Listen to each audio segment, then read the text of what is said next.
네, 안녕하세요. 염승환 인사입니다. 자, 오늘 2025년 11월 4일 시장 뺏기 시작하겠습니다. 사실 오늘 지금 현재 시간 9시고요.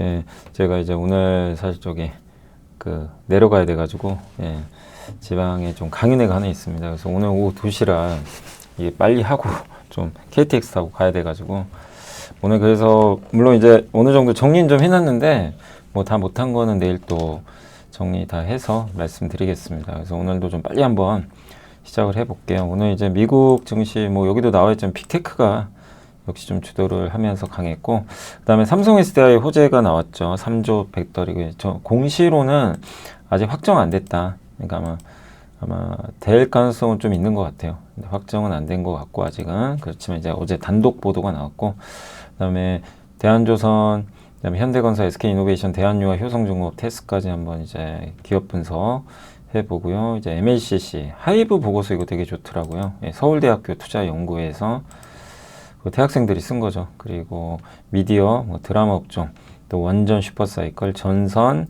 화장품 이 두 개도 굉장히 보고서가 좋았습니다. 주말에 좀 읽었던 보고서들입니다. 그 이제 화장품 이제 코스피 따라갈 일만 남았다. 조선 이거는 이제 원유 운반선 얘기 좀 해드리고, 공시는 VM, 한국타이언테크까지 한번 해드리겠습니다. 그래서 오늘 일단 미국은 그 나스닥하고 S&P 500 지수가 올랐고, 다만 이제 다우는 좀 빠졌고요. 기술, 바이오, 헬스케어가 좀 올랐습니다. 그리고 야간 선물은 오늘 좀 반등했고, 금리도 좀 최근에 오르고 있고요. 예, 달러가 많이 올랐어요.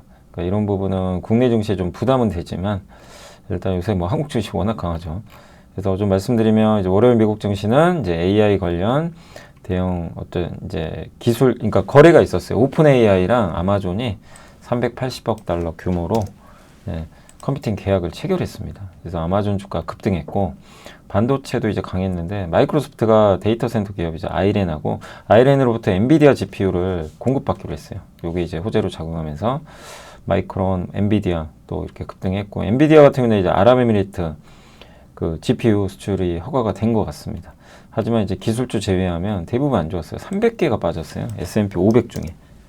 그러니까 우리 한국하고 비슷하죠. 요즘에 장은 오르지만 하이닉스나 삼성전자가 이쪽 AI 쪽만 가다 보니까 되게 좀 오히려 뒷걸음질 치는 종목들은 되게 많은데, 근데 결국 돌고 돌거든요. 그래서 기회는 올 것 같은데, 아직까지 이제 미국도 그렇고 한국도 그냥 AI 아니면 그냥 인정을 못 받는 상황입니다. 경제지표 안 좋았고, ISM 제조 PMI 48.7 기록했고 8개월째 안 좋아요. 그러니까 지금 아예 증가를 못하고 있어요. 재고 확충할 것 같은데 지표 여전히 부진하고, 화학제품 부분 기업 중에 하나는 글로벌 경제 환경 불확실하고 주문 또 취소하거나 축소하고 있다. 그러니까 참 어렵죠. AI는 괜찮은데 다른 쪽은 좀 좋지 않아. 그러니까 이제 미국이 이런 걸 보면 금리 인하를 안 할 수가 없는 거죠. 근데 물가가 좀 높다 보니까 지금 이제 굴스비 그 시카고 연방은행 총재도 추가 금리 인하 기준이 높아졌다. 그러니까 지금 당장 금리 인하 좀 급하게 하면 안 된다. 약간 이런 느낌이고, 그다음에 이제 미중 무역 휴전 합의되면서 히토류 수출 제한 이제 중단됐죠. 그래서 수출이 재개될 것 같아요. 그래서 히토류 업체들은 급락했지만, 그래서 트럼프가 히토류 위협 사라졌다고 했지만 사라진 거 맞나요? 아니죠. 이 1년간의 합의를 통해서 이제 미국은 히토류 투자를 더 많이 할 겁니다. 뭐 아프리카나 뭐 베트남이나 이런 데 엄청 투자를 할 거예요. 말레이시아. 특히 말레이시아가 많거든요. 그래서 미국은 아마 이제 더 많은 투자를 하기 때문에 이걸 뭐 악재로 보면 안 되겠죠, 오히려. 주가는 이제 좀 빠졌고, 오픈 AI랑 아마존이 이제 컴퓨팅 계약 380억 달러니까 우리나라 돈으로 한 50조 원 되겠죠. 마이크로소프트랑 이제 오픈 AI가 거래를 많이 하는데 아마존으로부터 받게 되는 거예요. 네, 그래서 주가가 좀 올랐고, 1단계 아마존의 데이터 센터를 활용하고, 아마존은 또 추가적으로 오픈 AI의 추가 인프라. 그러니까 오픈 AI가 여전히 막 쇼핑하고 있어요. 돈이 어디 있을지가 좀 궁금하긴 합니다. 어쨌든 챗 GPT 실시간 응답과 같은 추론 작업에 쓰겠다. 계약 기간 7년이고, 그 다음에 블랙엘 모델 포 엔비디아 칩이 역시나 사용이 된다고 합니다.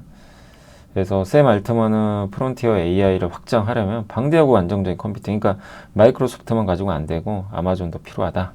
이렇게 좀 언급을 했습니다. 그래서 이런 이제, 그리고 또 아마존은 또 오픈 AI 경쟁사 엔트로픽에도 공급을 하거든요. 그래서 이렇게 서로 좀 서로 간에 막 적들인데 막 또 서로 협업도 하고 이게 되게 혼재되어 있는 것 같습니다. 그리고 오픈 AI, 마이크로소프트와도 여전히 거래를 하고요. 자, 테슬라가 도이치방크가 목표 주가를 올렸습니다. 이제 목표 주가는 거의 다 왔어요. 현재 주가 비슷하죠.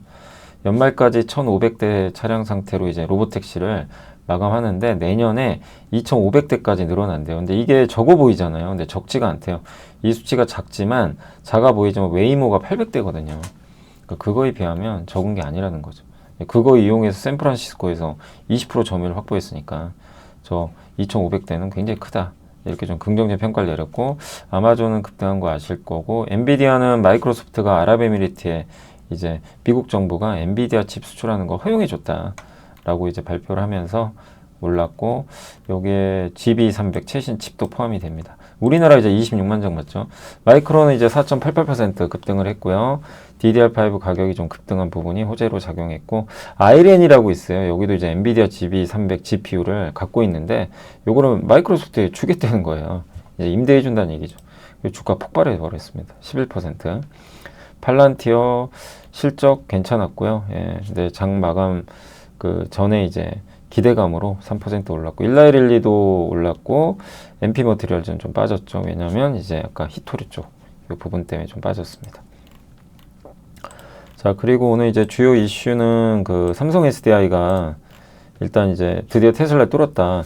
그러니까 사실 이건 시간 문제였어요. 왜냐면 테슬라는 CATL에서 거의 받았는데 올해 7월에 기억하시겠지만 LG엔솔에 그 배터리 한 6조짜리 줬고요. 이번에 삼성 SDI. 그때도 아마 언론 보도로 먼저 나왔던 것 같아요. 그래서 에너지 저장 장치 ESS용 배터리입니다. 그래서 이제 이걸 좀 공급을 하게 됐고, LG엔솔도 지금 여기에 더 추가 공급할 수도 있대요. 그러니까 한마디로 지금 배터리는 ESS 전성기 이제 들어가고 있습니다. 전기차가 아니라, 네, 이번 10월에 미국 자동차 판매 보니까 전기차 안 팔려요. 실제로 하이브리드가 많이 팔리고, 그래서 자동차는 하이브리드 쪽으로 보는 게 맞고요. 그 다음에 이제 배터리는 ESS로 봐야 될 것 같습니다. 그게 뭐 명백한 지금 이제 현실이 돼가는 것 같아요. 그래서 주요 내용은 이제 삼성 SDI 테슬라 3년 아마 공시는 조만간 나오지 않을까 싶긴 한데 좀 기다려 봐야 될 것 같고요. 예, 생산 라인 변경 작업 아마 스텔란티스랑 같이 한 합작 공장이 있어요. 그거 개조해 가지고 아마 여기서 배터리를 공급을 할 것 같습니다. LG엔솔도 추가 협상 공급 이제 협의 중에 있는 것 같고, 핵심은 뭘까요? 예, 요새 AI에 태양광도 많이 쓰이지만 ESS가 같이 결합됩니다. 그래서 요게 좀 핵심이죠. 이거는 우리 몇 주 전부터 공부했던 내용이죠. 그래서 이것 때문에 우리가 어떤 이제 이제 ESS랑 태양광 결합이 되니까, 그래서 이제 OCI 홀딩스, 서진 시스템, 그죠? LG엔솔, LNF, 삼성 SDI 이런 기업들이 이제 수혜를 받을 걸로 우리가 이제 예상을 했던 거죠. 어느 정도. 예. 근데 그게 그냥 기대감만이 아니라 진짜 현실화되고 있는 것 같아요. 이런 이제 계약들을 보면 실제 이제 현실화되고 있고, 미국 내 ESS 설치 규모가 36.3기가와트에서 이제 100기가와트까지. 요거 이제 삼성 SDI가 전망을 한 거죠, 실제. 예. 테슬라도 연간 100기가와트로 지금 늘리겠다 이렇게 목표를 하고 있다고 합니다. 다만 공급망 문제가 있는데, 지금 테슬라도 중국으로부터 받았는데 이제 중국 거 쓰면 보조금을 못 받아요. 그래서 삼성 SDI랑 LG엔솔 밖에 없어요. 대안이 없어요, 사실. 그래서 거기다 전기차뿐만 아니라 휴머노이드도 해야죠, 우주선도 해야죠. 거기 배터리 다 들어가거든요. 그래서 테슬라가 지금 100기가와트 목표로 하는데 자체 생산이 10이고 한국 두 개사 40 합하면 50밖에 안 돼요. 그러니까 50을 메꿔야 되거든요. 이걸 어디서 메꿀 거냐 이거죠. 그래서 아마 미국의 ESS 배터리 더 증설할 가능성도 있는 거죠. 예.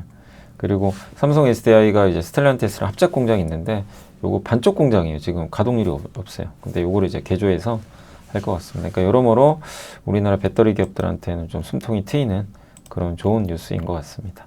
다만 이제 주가가 워낙 지금 최근에 변동성 크니까 조정 시에 좀 이제 기회로 활용하시면 되겠죠. 자, 그리고 이제 기업들 좀 빠르게 좀 분석해 볼게요. 지금 대한조선은 이제 신규로 목표 주가 10만 원, IBK 투자. 어제 막 급락했죠. 아마 보호해수 물량도 좀 풀리는 것 같고. 예, 그리고 아무튼 지금 조선조 랠리에서 혼자 완전히 소외되고 있어요. 왜냐하면 이 회사는 미국 특수가 없어요. 군함도 안 하고, 그죠?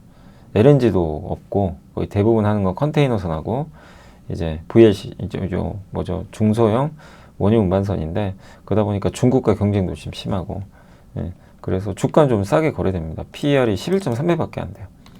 그래서 LNG 운반선을 건조하지도 않고 요거죠.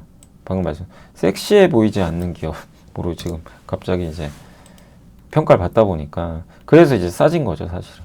근데 어쨌든 이제 국내 대형 조선사들이 미국 가면 비용이 들거든요. 그런 걸 해지할 수 있는 또 조선주가 되지 않겠냐. 그리고 주주환원도 기대를 하고 있어요. 근데 주주환원 좀 기다려 봐야 될 것 같고, 이 회사의 장점은 블록 있죠. 그러니까 선박을 이렇게 세 등분해요. 그래서 블록으로 만든 다음에 이렇게 합치거든요. 근데 그거를 보통 외주를 주는데, 보통 그런 거 하는 회사가 거기 어디 현대임스 같은 회사가 해주는 거죠. 근데 여기는 대한조선은 자기가 알아서 다 합니다.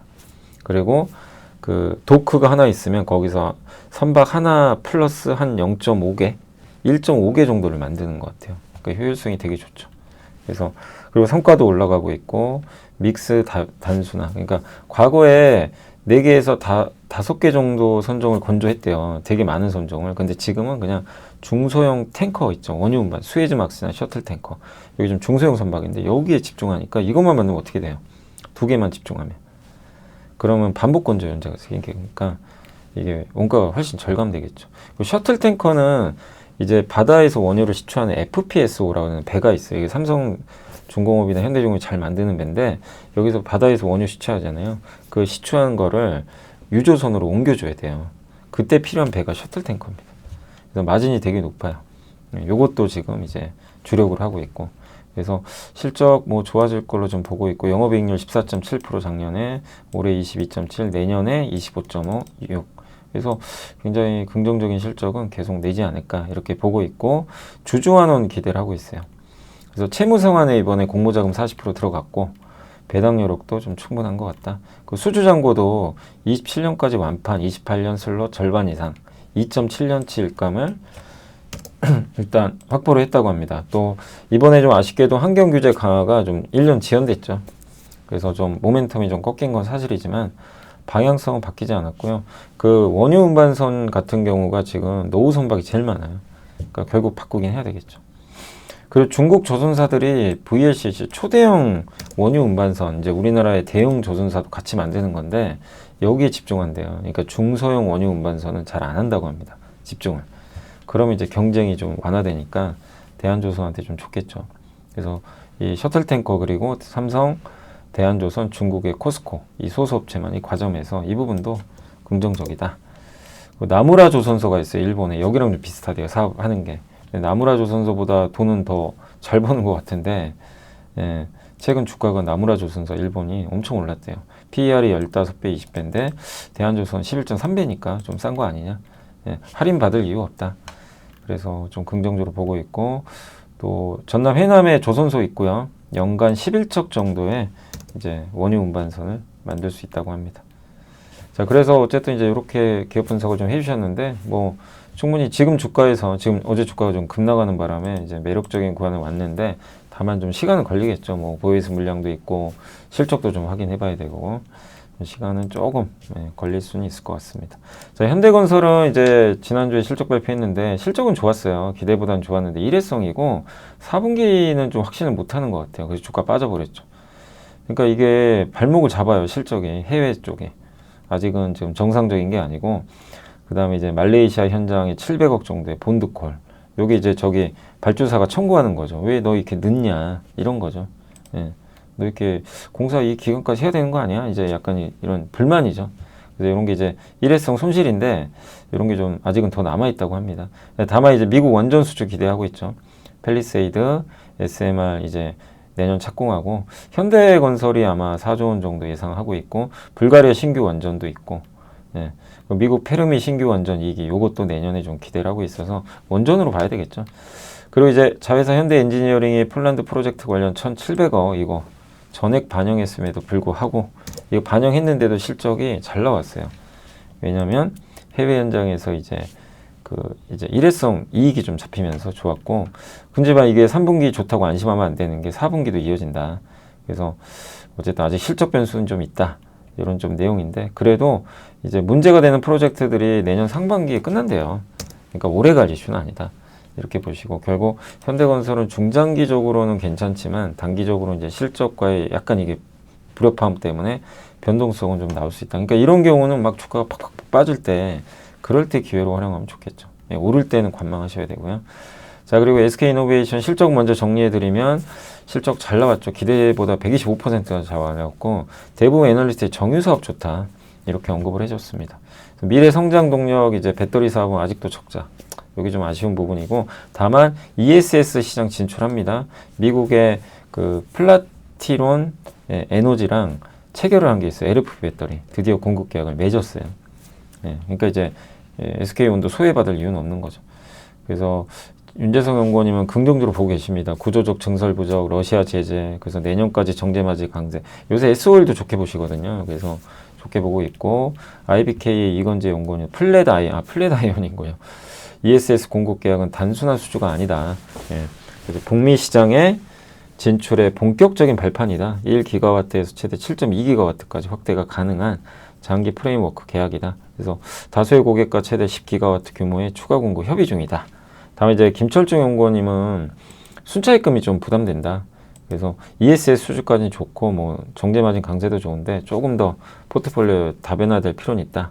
전반적인 톤은 되게 긍정적이에요. 그래서 이노베이션도 최악은 지났다. 이거 좀 고생하신 분들 많이 계시잖아요. 좀 희망을 갖고 잘 가져가시면 되겠고 대한유화는 이제 윤재성 연구원님이 굉장히 긍정적으로 3분기 실적이 굉장히 좋았어요. 2년 만에 흑자 전환 성공했고 자회사 한 주라고 있거든요.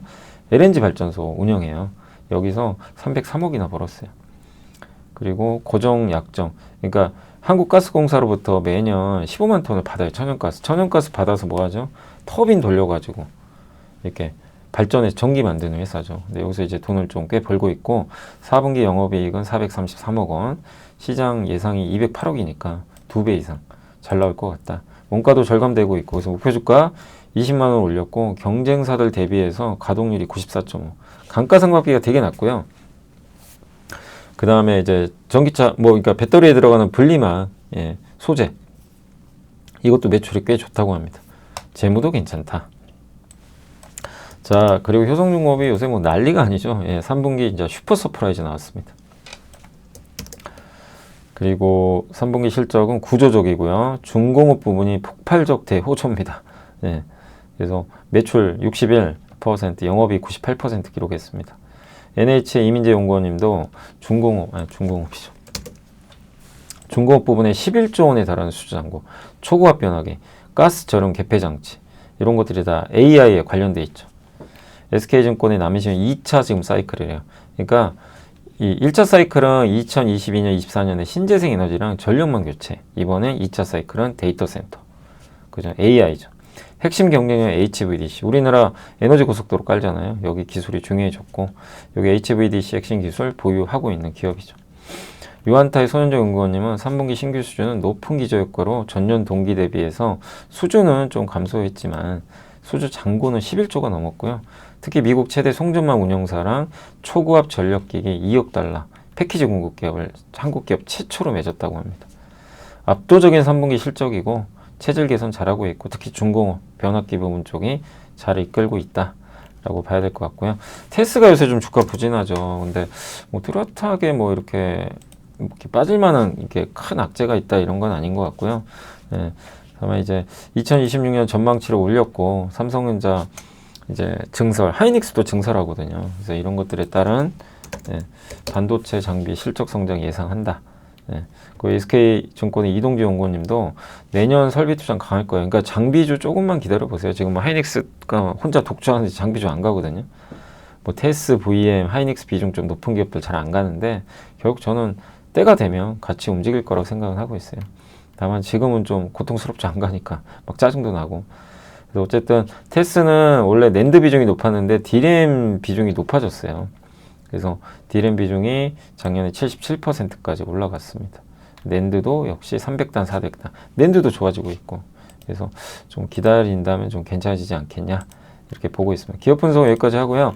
그다음 MLCC 좀 얘기해 드릴게요. 여기 그래프 한번 보시면 지식이 복리로 쌓이는 투자 정보, 믿음 가는 투자 정보 파트너 투원투게더 오픈. 투원투게더란 LS증권에서 제공하는 서비스로 투자자들에게 다양한 정보를 빠르고 정확하게 전달하고 모든 투자자의 성공 투자를 함께 하기 위한 투자 정보 콘텐츠 서비스입니다. 투원투게더는 투원 HTS, 수원 MTS. 사용하는 매체 어디에서나 접속이 가능합니다.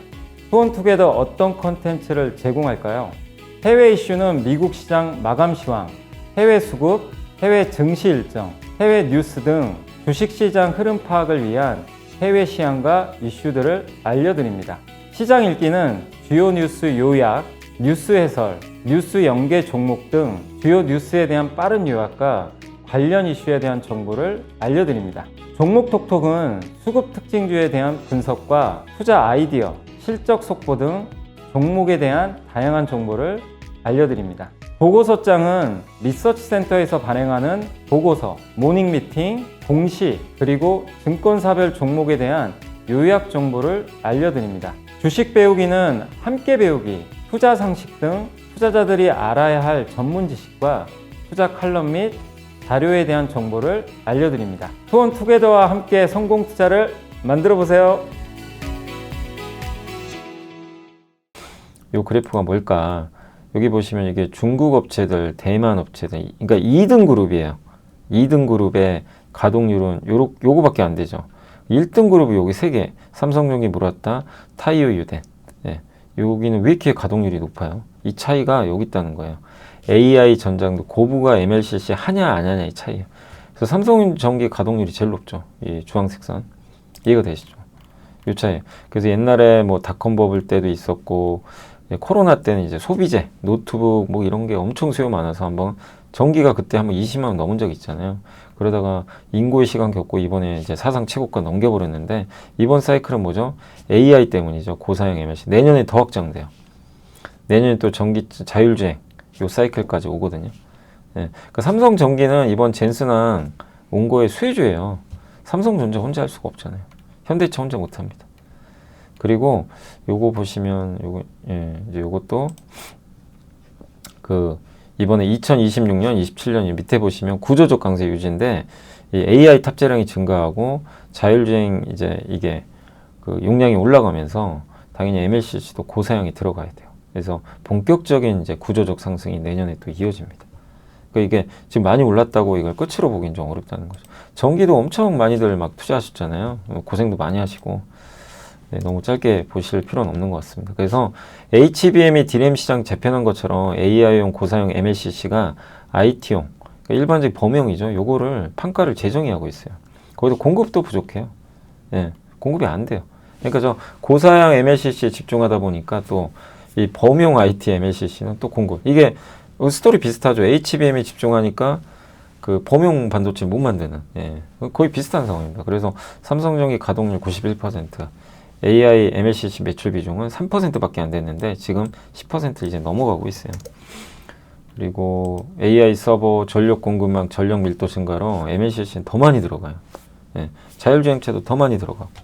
예, 그러니까 이 사이클을 그냥 주가 올랐으니까 이제는 또 팔아야 되는 거 아니냐 이렇게 생각하지 마시고 어디인지는 몰라요. 고점은 우리는 일단 가보는 거예요. 예, 이 사이클을 한번 타고 가야죠. 예. 그래서 MLCC 슈퍼사이클 초입에 들어왔다. 그러니까 반도체랑 약간 비슷한 느낌이 든다. 이런 내용입니다. 탑재량이 증가하고 또 이번에 이제 무라타하고 야게오라는 경쟁사들이 있는데 비슷한 얘기를 해요. 서버용 MLCC 매출이 급증했다. 모든 응용 분야 다 좋다. AI 관련 매출 전체의 10에서 12%다. AI 모멘텀 너무 좋다. 뭐 이런 식으로 언급을 실제 경쟁사들로 하고 있습니다. 자, 엔터 쪽 좀 보고서 보여드릴게요. 이게 되게 좋았어요. 하이브 성장의 3가지 동력. 왕의 기한 BTS. 예, BTS 오죠. 뭐 이거는 다들 아실 거고. 강력한, 저는 BTS도 좋은데 더 좋게 보는 게 장기적으로 뭐 강력한 신인 라인업이 있어요. 예, 이걸 너무 잘 만들어요. 뉴진스 공백이 안 느껴집니다. 캐츠아이 성공. 그 다음에 미국 현지 아이돌을 육성해서 성공. 이 3가지 모멘텀을 다 가지고 있어요. 그래서 비싸지만 이쪽 엔터 쪽에서는 탑픽이 될 수밖에 없죠. 그래서 보시면 확장하는 IP 제국으로 진화한다. 요게 그 보시면 이제 BTS 신규 투어인데 이게 26년도거든요. 이 보시면 요게 빨간색이. 그러니까 빨간색이 BTS예요. 이제 군입대 때문에 못했잖아요. 요게 성장하고 중간이 저기 세븐틴 같은 이제 중견 그룹 중간에. 그 다음에 요 약간 옅은 빨간색이 신인 그룹이에요. 얘네가 이제 얘네 죄송합니다. 여기 그룹이 이제 2280억 정도를 벌었는데 올해 3300억, 내년에 5300억, 27년에 8000억 벌어줄 거예요. 이렇게 이제 여기가 저연차에 이제 그걸 좀 기대하고 있고, 엔터는 이제 아이돌 중심이고 음반, 콘서트, MD로 돈 버는데 팬덤이 있어야죠. 그죠? 팬이 없으면 뭐 할 수 없고 망하는 사업이에요. 팬덤이 없으면. 당연한 거죠. 그래서 소비하는 주체를 높여 이제 아티스트가 활동 안 할 때도 끊임없이 바이럴을 유발하면서 생명력을 이제 연장시켜 주는 거죠. 계속 유지시켜 주고. 그다음 팬덤의 심리는 유사연의 감정뿐만 아니라 아티스트를 내가 직접 키웠다. 내가 이렇게 덕질도 하고 막 이래가지고 BTS를 키워주고 뭐 세븐틴 키워주고 이제 이런 이제 자부심도 있는 거예요. 그리고 다른 팬덤과 막 경쟁도 해요. 그래서 본질은 근데 이런 것들을 이제 그 팬덤이라는 이제 문화가 있는데 또 결국엔 엔터 산업의 본질은 프로듀싱과 투자 및 회수라고 합니다. 그래서 능력 있는 프로듀서는 단순히 좋은 곡을 만드는 것을 넘어서 그룹의 세계관, 퍼포먼스, 비주얼 등 IP의 A부터 Z까지 설계해서 이걸 진짜 잘해야 돼요. 이걸 잘하는 데서 하이브죠.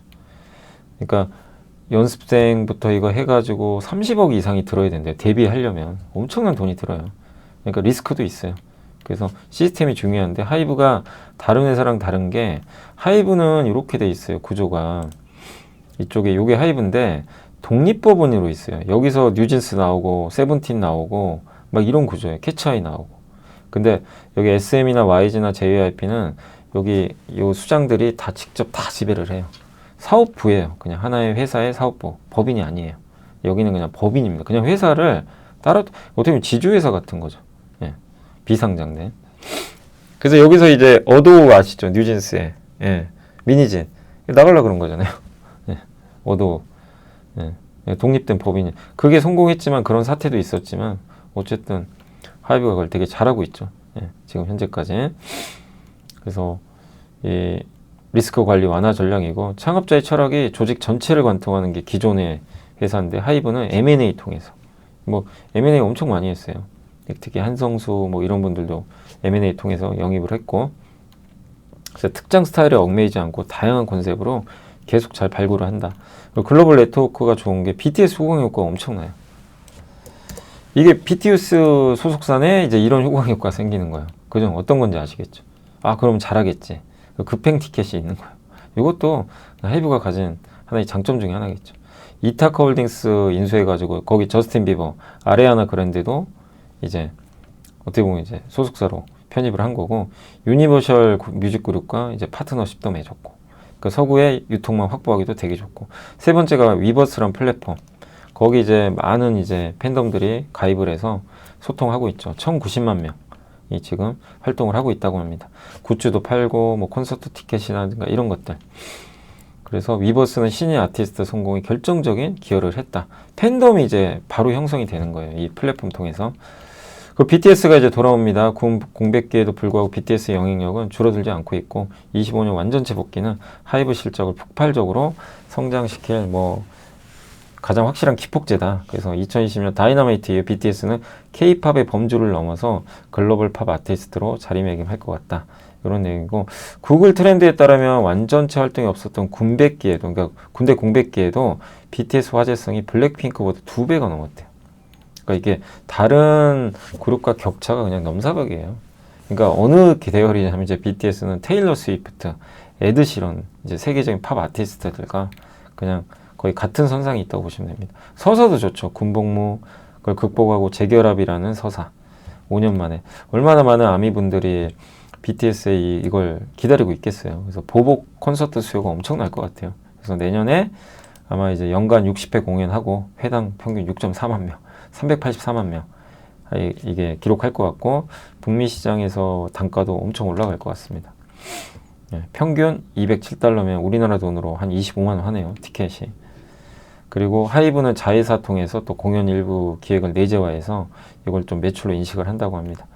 슈퍼신인 이거 잘 발굴하고 있고, 엔하이픈, 르세라핌, 뉴진스, 아일리 투어스 데뷔 직후부터 이례적인 성과를 내고 있고, 앨범 판매량 기준으로도 통상 50만 장 이상을 A급으로 평가를 하는데 데뷔하면 이제 그냥 뛰어넘어요. 그래서 흑자가 빨리 오는 거죠. 각각의 법인들이 흑자가 빨라져요. 그래서 2024년 기준 신인들의 합산 앨범 판매량이 1100만 장인데 BTS가 1000만 장이거든요. 그냥 똑같아요. 그냥 BTS 하나 더 있는 거예요. 예. 그리고 글로벌 현지화 전략 캐치아이가 이것도 굉장히 놀랐죠. 왜냐하면 JYP 안타깝게도 V차인가요? 그건 실패해버렸어요. 예. 이슈도 잘 안 되고 그러니까 처절하게 좀 실패해버렸어요. 지금 다시 또 복귀, 그러니까 성공할 수도 있지만 현재까지는 캐치아이가 그냥 압승을 해버렸습니다. 같은 현지화 그룹이거든요. 그러니까 왜 그런 차이점이 생겼냐, 이제 그런 것도 분석을 해봐야 되겠죠. 근데 어쨌든 캐치아이나 하이브가 성공을 시켜버렸어요. 다인종 다문화, 한국인이 아니고 미국에서 이제 미국인이나 다양한 다인종 그 아티스트를 섭외해가지고 이제 오디션 봐가지고 데뷔시킨 거죠.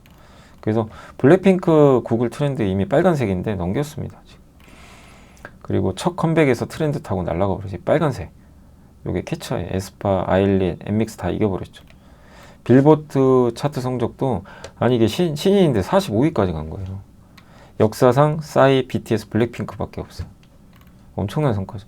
그러니까 V차는 안타깝게 좀 지금 현재까지 실패한 상황이고, 예. 그런데 다만 오너 리스크 있죠. 방시혁 의장. 근데 그게 있다고 해도 본질적으로는 회사 펀더멘털과 무관하다.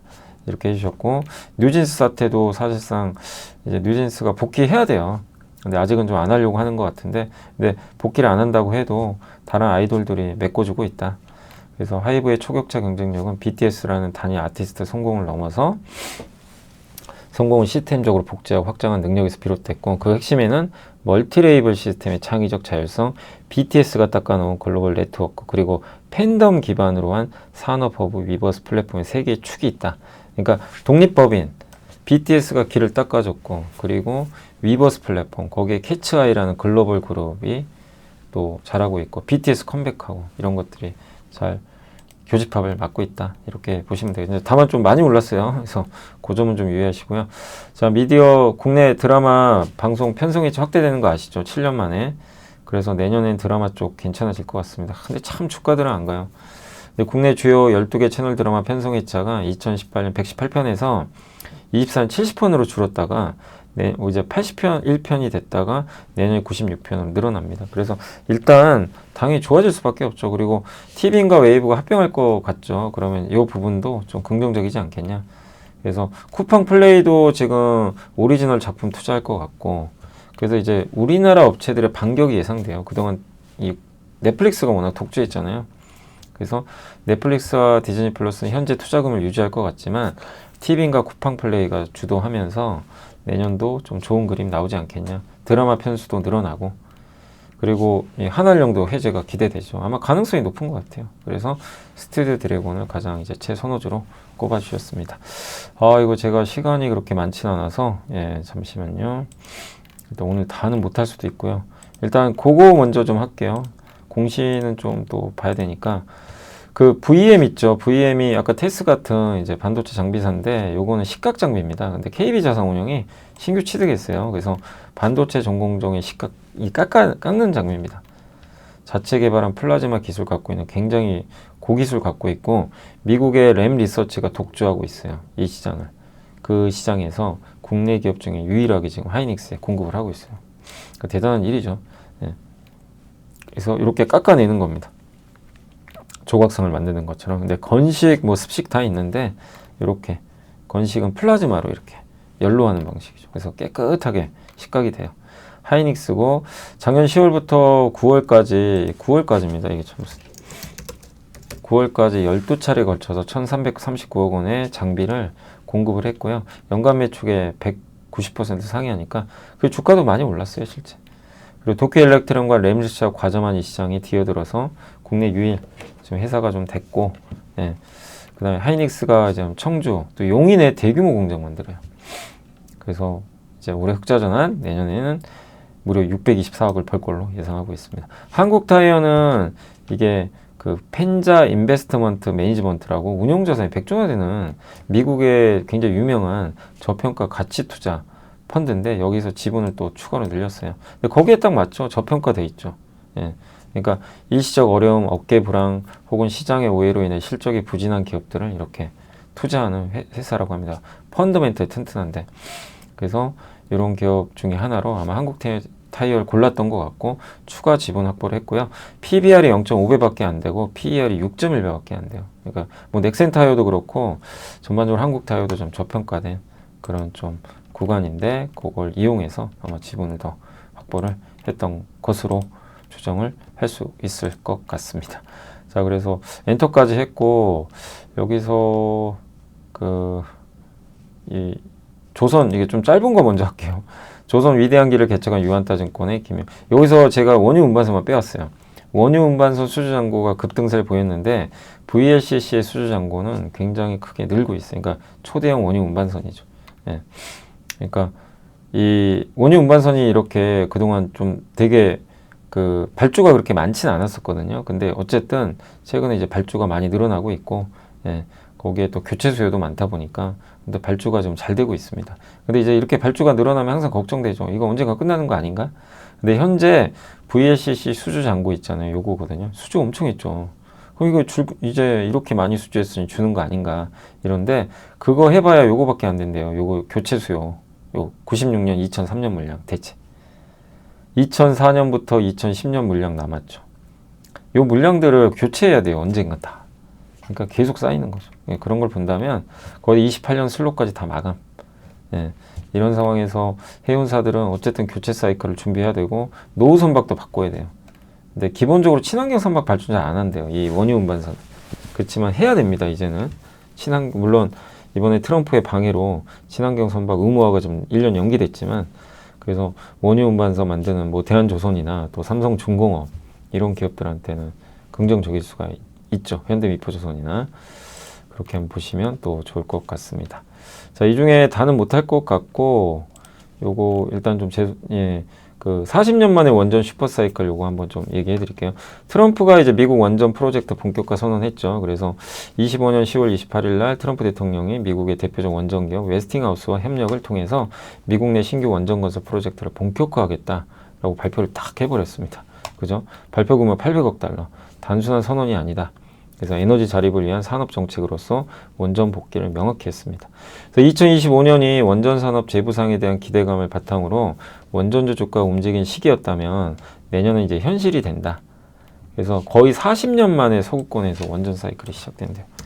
예, 엄청난 이제 사이클이 오고 있는 거예요. 예. 그래서 높은 변동성 속에서 현대건설 변동 엄청 심하지만 잘 끌고 가야 된다. 한전까지. 뚜렷해지는 미국 원전 확장 전략. 그러니까 단순한 선언이 아니라 에너지 안보랑 산업 경쟁력 회복이에요. 제조업도 부흥해야 되고 거기서 웨스팅하우스가 중심이고 안타깝게 우리가 중심이 돼야 되는데 웨스팅하우스가 중심이고 이제 우리가 거기에 파트너가 되는 거죠. 그래서 여러 원전을 지어야 되는데 웨스팅하우스는 어쨌든 혼자 할 수는 없어요. 그래서 수행과 공급망 이슈를 해결하는 우방국은 뭐 한국밖에 없습니다. 사실상. 그래서 전 세계 원전 역사를 보면 이번 움직임이 얼마나 역사적인지 알 수 있고 1960년, 80년대는 원전 르네상스였고 그때는 서구권이 엄청 지었어요. 근데 86년 체르노비 사건 또 2011년 후쿠시마 사태 이후로 이제 서구권 안 해요. 그냥 건설 중단. 그래서 신흥국, 중국이나 러시아 위주로 했던 거죠. 근데 이제는 다시 시작합니다. 네. 이렇게 줄었다가 이제 이 사이클 시작돼요. 엄청난 사이클이 오는 거죠. 이것만 보면. 그래서 그러니까 우리나라 정부가 좀 약간 원전에 좀 소극적이잖아요. 근데 그거는 중요하지 않아요. 네, 해외입니다. 해외이기 때문에 그래서 단발성 공급 아니고 한국의 수혜고 원전 프로젝트에서 반복적인 발주 이루어진다.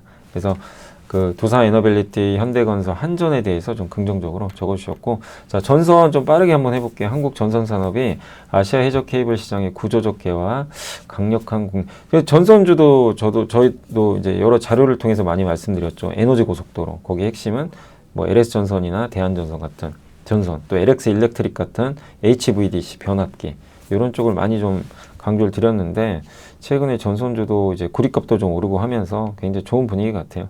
아시아 해저 케이블 시장이 이렇게 폭발적으로 성장하고요. 예, 해상 풍력이 커요. 아시아는. 미국과 완전 정반대죠. 그래서 거기에 케이블 설치해야 되고 시장 규모 7천억에서 이제 4조 4천억까지 늘어납니다. 2032년에 한국, 대만, 필리핀, 베트남 여기가 주도하고 우리나라 과점적이에요. 왜냐하면 세계적인 뭐 프리즈미안, 넥상스 이런데 뭐 유럽이나 일본 이런 데는요 자국 대응하기도 바빠요. 그래서 여기 아시아에 오기가 힘들어요. 그래서 대한전선, LS에코에너지, LS전선, LS마린솔루션 포함한 국내 기업들이 무려 아시아에서 73% 점유율을 이룩할 걸로 보고 있습니다. 그래서 아시아 전체 해저 케이블 시장의 50%를 차지할 국내 시장은 강력한 정책 지원 바탕으로 안정적 성장이 기대된다. 이런 내용이고, 해상풍력 및 초고압 직류 선전 프로젝트를 이제 선정을 했고, 정부도 지금 굉장히 적극적이잖아요. 그죠? 예. 그래서 이런 부분들은 우호적이다. 그 전선업체들은 향후 수년간 폭발적인 성장 기록할 것 같다. 그래서 3년 동안 이익 성장률이 32% 연평균. 최대 수혜주는 대한전선으로 보고 있는 것 같아요. 그래서 32% 성장할 것 같다.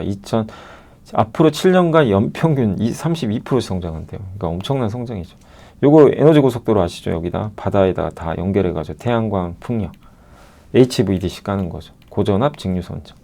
예, 그게 그래서 계약 금액만 이게 6조 4천억 정도 돼요. 총 합치면. 예, 그래서 1,070km 케이블 시장 규모 6.4조 원. 예, 내년 발주 예상됩니다. 그래서 이 두 개 기업들에 대해서 이제 긍정적이죠. 예. 그래서 HVDC 프로젝트는 LS전선이 현재까지 모든 걸 다 수주했어요. 우리나라에서 했던 거. 이제 여기에 대한전선이 끼어드는 거죠. 예. 이제 끼어들어서 경쟁을 좀 할 것 같고. 점점 길이가 좀 늘어나고 있고요. 그리고 목표 완공 시기는 2030년 정도 될 것 같은데 26년부터 발주는 예상하고 있습니다. 그래서 호남 지역에서 이제 발전이 많은데 이거를 이제 수도권으로 연결하기 위한 목표죠. 워낙 이제 발전이 잘 되는데 수도권은 전기가 부족하거든요. 이제 이걸 연결하겠다는 거죠. 그래서 요거는 많이 옛날에 해드렸던 내용이죠. 예, 저희가 에너지 고속도로 할 때. 육상은 좀 어렵고 주민들이 반대하니까. 그래서 대한전선 아시아 해저 케이블 시장 최대 수혜주다. 아시아에 정말 많은 투자를 했대요. 그래서 그 이제 과실을 받아야 된다. 관심 종목 LS에코에너지는 베트남 해저 케이블 업체죠. 과점적지. 일진전기랑 강원전선도 관심주다. 이렇게 일진전기는 북미 변압기 수혜도 받아요. 여기 이제 LS는 아마 지주사를 안 넣는 것 같아요. 근데 어쨌든 이런 쪽도 있으니까 참고하시면 되겠습니다. 그래서 오늘 제가 일단 여기서 좀 끝내야 요거까지만 일단 말씀드리고 일단 시장 좀 잠깐만 볼게요. 오늘은 일단 너무 어제 달렸기 때문에 오늘은 쉽니다. 그래서 좀 빠져요. 그래서 기업들은 오늘 하이닉스도 너무 좀 오버슈팅 했죠. 그래서 오늘은 대체적으로 아침에 보시면 많은 기업들이 좀 흔들리고 있습니다. 뭐 방산주도 빠지고 근데 정유주가 난리가 나요. 그 안 가던 S-오일 급등해 버렸고 효성중공 실적 좋고 그 다음에 아까 배터리 LG도 약간 소외받던 기업들이에요. 또 LS, 한미약품. 근데 오늘 전체적으로 대부분 부진하고 증권주 뭐 현대차도 달리다 빠지고 또 뭐 기회가 오겠죠. 그리고 방산주 빠지고 현대미포. 그러니까 시장 이끌던 이 주도주들은 오늘 대부분 좀 이렇게 좀 빠져버리는 좀 약한 모습이 오늘은 나오는 것 같습니다. 그래서 오늘은 전반적인 분위기는 그렇게 속 좋지 않은 상황이고 주도주가 빠지죠. 그리고 코스닥은 오늘 이오테크닉스 웬일입니까? 뭔 일 났나요? 소부장 그렇게 안 가더니. 아무튼 좋습니다. 그리고 코미코 가고 오늘은 소부장 좋네요. 하이닉스가 빠져도 소부장 좋고 그 다음에 JYP나 이런 쪽 일부 좀 빠지고 로봇주 좀 빠지고 있습니다. 그래서 오늘은 일단 좀 소외받던 섹터들이 좀 약간 올라가는 그런 모습들이 일부 좀 이렇게 펼쳐지는 상황인 것 같습니다. 거래대금 큰 것 중에서는 오늘 대한전선, S-오일, 효성중공, 삼성 SDI가 좀 많이 나오고 그 다음에 코스닥으로 한번 가보겠습니다. 코스닥은 오늘 HLB 관련주가 이게 뭐가 있나요? 저도 뉴스를 안 봐가지고 지금. 예. 아, 미국 시장 뚫었다고 합니다. 세계체 맞나요? 이게? HLB가 의료기기 사업을 키우겠다. 근데 이거는 10월 31일 날 나온 거라서 이건 잘 모르겠네요. HLB. 아, 글로벌 자산운용사가 지금 항양시업계 HLB가 영국계 자산운용사 LMR 파트너에서 2천억 규모 투자를 유치했대요. 아, 그러니까 이제 이게 신뢰도가 좀 더 올라가겠죠. 이렇게 되면. FDA도 통과도 해야 되고 그러니까 거기에 또 자금 제공까지 받으니까 아마 시장에서는 이제 좋게 좀 판단을 또 하고 있는 것 같습니다. 근데 오늘은 이제 반도체 소부장이 좋아요. 예, 그리고 로봇, 엔터 이런 쪽은 좀 빠진다 라고 보시면 되겠고 그리고 오늘 일단 그 외국인들 요즘에 계속 팝니다. 그래서 외국인이 파는 거는 좀 경계 신호 맞아요. 그래서 어제도 말씀드렸는데 너무 흥분하지 말자 이 말씀 드리고 싶고 이 지수가 10% 빠지면 3,800이거든요. 거기까지 빠져도 이상한 건 아니에요. 그냥 정상적이에요. 그러니까 너무 놀라지 마시라는 겁니다. 좀 흔들려도 이렇게 조정을 좀 받더라도 그리고 만약에 뭐 5% 빠지면 4,000이거든요. 그래서 뭐 그렇게 좀 내려온다면 또 기회가 되겠죠, 한 번에. 예, 그래서 그렇게 활용하시면 되겠고, 쉽게 막 이렇게 시장이 허무하게 무너질 지금 상황은 아닙니다. 다만 좀 휴식은 필요해요. 너무 달렸고. 오늘은 정유주, 전선주, 2차전지, 네, 그다음에 HLB 그룹주 이런 쪽이 좀 특히 강하고요. 그다음에 또 전력설비, 제약주가 좋네요. 백화점도 오늘 신세계 좋습니다. 오랜만에. 그리고 반도체 오늘 소부장도 좋아요. 예. 한솔 아이원스 급등했고, 의료 AI 쪽도 오늘 오랜만에 좀 분위기 좋은 것 같습니다. 반면 오늘은 조선주 오늘 좀 많이 빠지고, 뭐 악재라기보다는 아무튼 많이 오른 게 있고, 그다음에 증권주 빠지고, 자동차도 차익 실현 매물 좀 나오는 것 같고요. 반도체 좀 빠지고, 예, 자율주행차도 빠지고. 그러니까 뭐 젠슨항 효과가 이제 약간 이벤트 끝나니까 거기다 엔터도 이제 좋은 뉴스 나왔지만 뭐 하나는 근데 진짜 되는 건가? 약간의 의심. 그다음에 네이버 오늘 좀 빠지고, 건설주도 오늘은 좀 대체적으로 아직까지는 이번 건설주 완전 왕따 당했죠. 예.